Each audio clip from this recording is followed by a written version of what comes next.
All right, guys, today's video, I wanted to go over with you guys the different states and what I've been finding so far between Arizona, Texas, and Florida as far as looking for properties. So if you guys are familiar with the channel, we've been trying to find a property that has garage space attached to the house, just so we can put, just the normal stuff, the vehicles that are already completed, don't need anything done. We can keep those in the garage on the home. And then I'm also looking for a detached shop, garage, workshop, whatever you want to call it.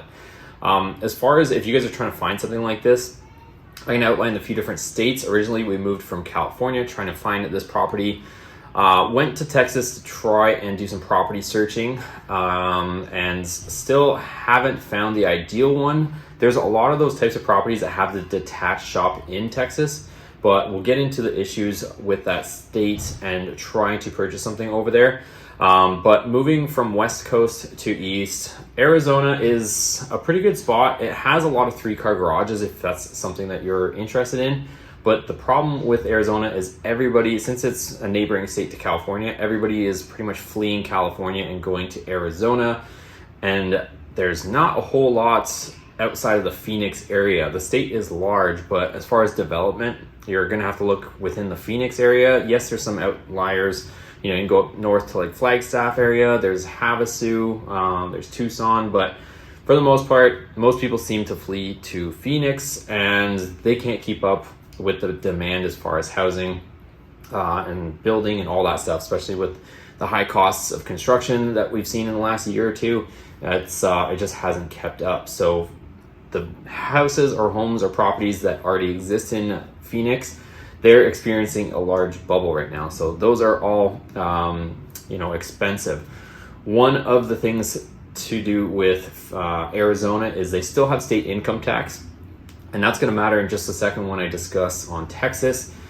They do have state income tax, but their property tax is reasonable, and that's going to matter in just a second when I talk about Texas. So you have a state income tax, but if you do the calculations on it, at the state level, it isn't a huge percentage as far as at the end of the year. If you're claiming, I think I did the math, around a $60,000 income or so, you're gonna pay around $1,600 for the year. So it's not really like a huge dollar amount, whereas their property taxes aren't that expensive.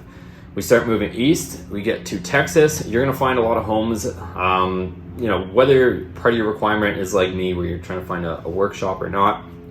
But if you're a car guy or auto enthusiast, whatever, you're going to have to go through more inspections in the metro area than you would if you lived in a state like California. Sounds crazy to say.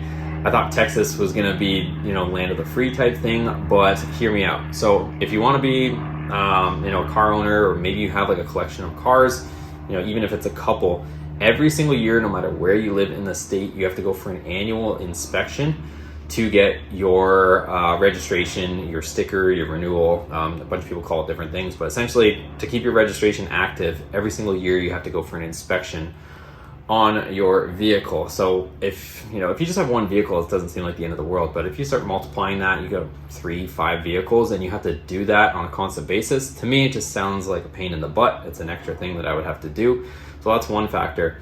Second is if you live in the metro area, I want to say roughly within an hour of any major city, Dallas, Fort Worth, Austin, Houston, those major areas, you're going to have to also complete a smog check. So yes, I get it. Everybody knows a guy who knows a guy, whatever the case is, but bottom line is that those inspections are still required. So it's an extra step. If you're a car guy, like I said, you're going to have to go for a smog, and you're going to have to go for an annual inspection if you're living, unless you're living out in the middle of nowhere, essentially, or, an hour and a half, 2 hours out of one of the major cities, then you're going to have to deal with the smog.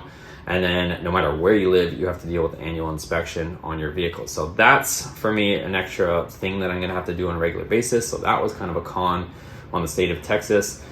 Another major con of Texas is the property tax. Texas used to be the place where you could go, you could get a piece of property or a home for, less than somewhere else. And everybody always, looked at Texas like you can get a huge house for not a lot of money in Texas. Well, since everybody is fleeing to Texas for various reasons, but they're coming from all directions. They're coming from California, they're coming from the north. A lot of people are trying to go to Texas. You guys already know, I don't really have to, rattle them off, but, Joe Rogan, Elon Musk, a lot of the big celebrities and big companies are going to Texas for the freedoms there and, business advantages of going there. Also the tax advantages. But if you're an average person and you want to go and buy a home there, I was shopping in, the $500 to $600 and so $1,000 range as far as properties, which is a healthy budget. The problem is it comes down to that monthly payment. When you go to get a mortgage, they're going to look at the monthly payment and how much you can afford. So when you start doing the calculations on how much you can afford, the property taxes are so high in Texas, and everybody gives the reason that, yes, there's no state income tax. But when you look at your monthly payment and your expenses, you're going to be paying some of those homes, and we'll get into it in just a second, but some of the homes are anywhere from like $11,000 to $12,000 plus annually for property tax on that price range. Like I was saying, $500,000-$600,000, you're looking at around 12 grand for property tax.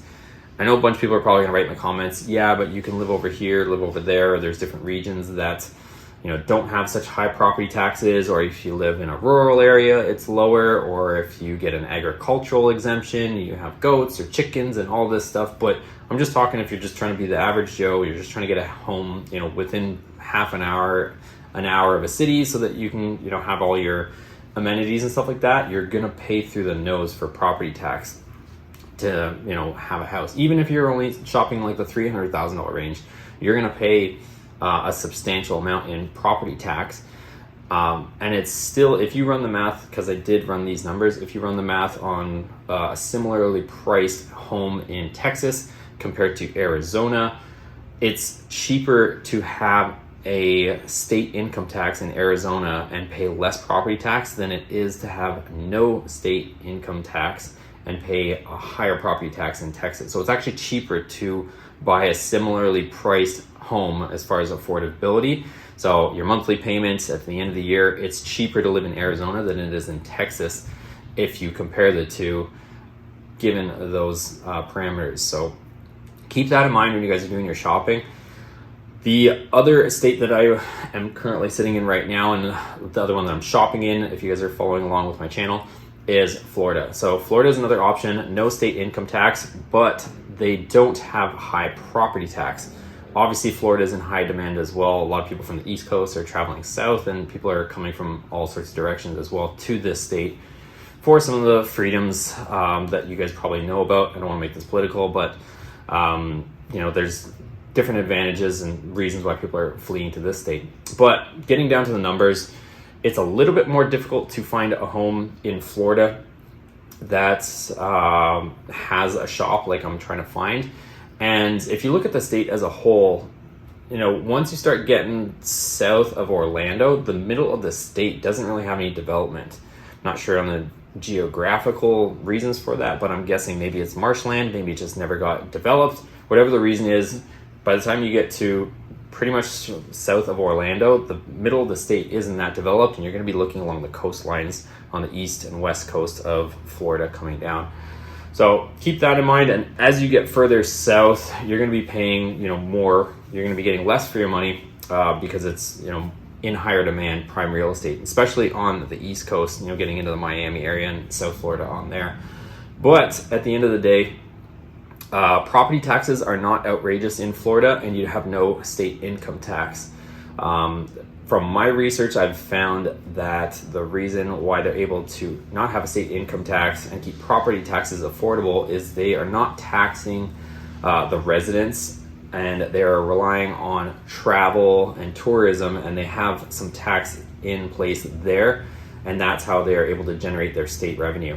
Another big factor too, and it might seem a little bit petty, but the roads in Florida are way more well maintained than Texas. Texas, when I was driving around in my 4x4 pickup truck, I was bottoming out the suspension a handful of times in half an hour or 1 hour trip.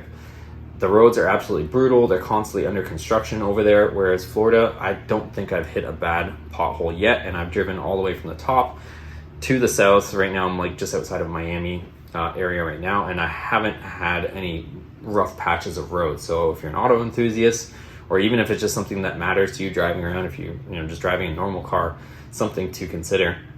So yeah, I'm doing some shopping over here, but at the end of the day, it comes down to what I can afford on a monthly payment, and that fits some of those requirements. But like I said, when I was doing my shopping, it kind of came down to the fact that Texas at the moment, given their property taxes, and the property taxes are only going to go up.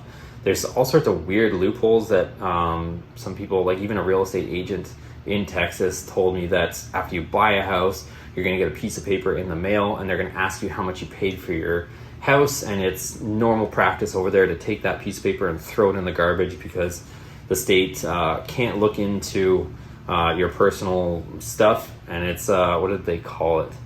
A non-disclosure state, where you have to, they can't look up the amount, they can only see your mortgage amount. So if you bought a $600,000 house and you put down $200,000, they can only see that you took in a mortgage for $400,000, and that's the amount that they can charge you property tax. So the agent was actually recommending to put down a bigger down deposit just to circumvent having to pay higher property tax. It just seems like a whole mess over there, but I haven't completely ruled it out. I'm not knocking on anybody that lives in Texas, but I'm just trying to see if I can get into something that fits my means for the most, trying to get the most bang for your buck, essentially. And I'm kind of sharing my experience with you guys on that. So I haven't ruled out all 3 states, but I've kind of been focusing, trying to find an ideal property here in Florida. Also, if you're an automotive enthusiast, there's no annual inspections and no smog in the whole state. So if you own a fleet of vehicles, you're just gonna have to pay your annual registration, and you're not gonna have to run around all over the place with your vehicles getting them inspected and checked. So it's one nice thing about Florida as well, and it seems reasonably priced to live here. Those are all the things that I came up with. Comment down below if I missed any, and if you guys want to add to this list. Also comment if you guys want me to make another video of this. I'll be documenting my adventure and what I ultimately end up purchasing. So if you guys are interested in that, click that subscribe button. If you guys enjoyed this type of content, make sure you give it a thumbs up. I'll see you guys on the next video.